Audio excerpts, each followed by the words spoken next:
জনাব তারেক রহমান তিনি আম্মাজান আয়েশা রাদিয়াল্লাহু আনহাকে নিয়ে কিছু একটা বলেছেন বদরের যুদ্ধকে কেন্দ্র করে।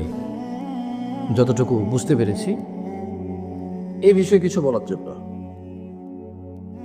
এ বিষয়ে আমি বলবো, ইসলামিক কোনো বিষয়ে যদি যে কেউ, রাজা মহারাজা প্রজা জ্ঞানী মূর্খ, যদি কোনো কিছু বলে আর যদি সে ভুল বলে, সেক্ষেত্রে ইসলাম তাকে ক্রিটিসাইজ করে না।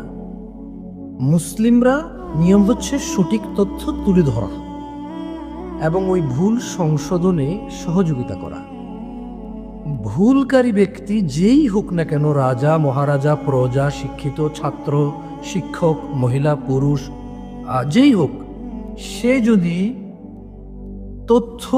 তথ্যের ভিত্তিতে কোরআন সুন্নাহর দলিলের ভিত্তিতে তার ভুলকে সংশোধন করে নেয়, ইসলাম তাকে বাহবা দেয়।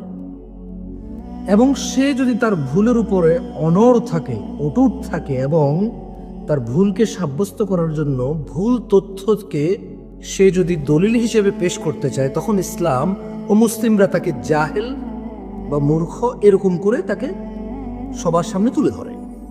কিন্তু মুসলমানদের জন্য জায়েজ নয় কোনো ব্যক্তি যদি ইসলামের কোনো ইতিহাস বা যে কোনো কিছু যদি বলতে গিয়ে ভুল বলে ফেলে, সঙ্গে সঙ্গে তাকে ক্রিটিসাইজ করা, তাকে হেয়তুচ্ছ করা, তাকে অপমান করা, তাকে লাঞ্ছিত করা, ইসলামের প্রতি তাকে ডিসকারেজ করা, যাতে সে ভয় পেয়ে যায় আর কোনোদিন ইসলাম নামটা মুখে আনতেও যাতে ভয় পেয়ে যায়।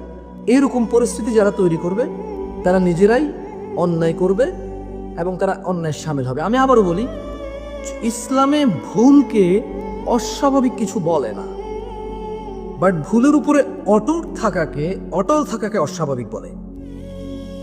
ইসলামে বা মুসলমানদের দ্বারা ভুল ত্রুটি হওয়া কখনোই কেউ অ্যাবনর্মাল বলে না এবং অস্বাভাবিক বলে না। তবে সেই ভুল থেকে ফিরে না আসা, সেই ভুলের উপরে অটল থাকা, সেই ভুল সংশোধন না করা,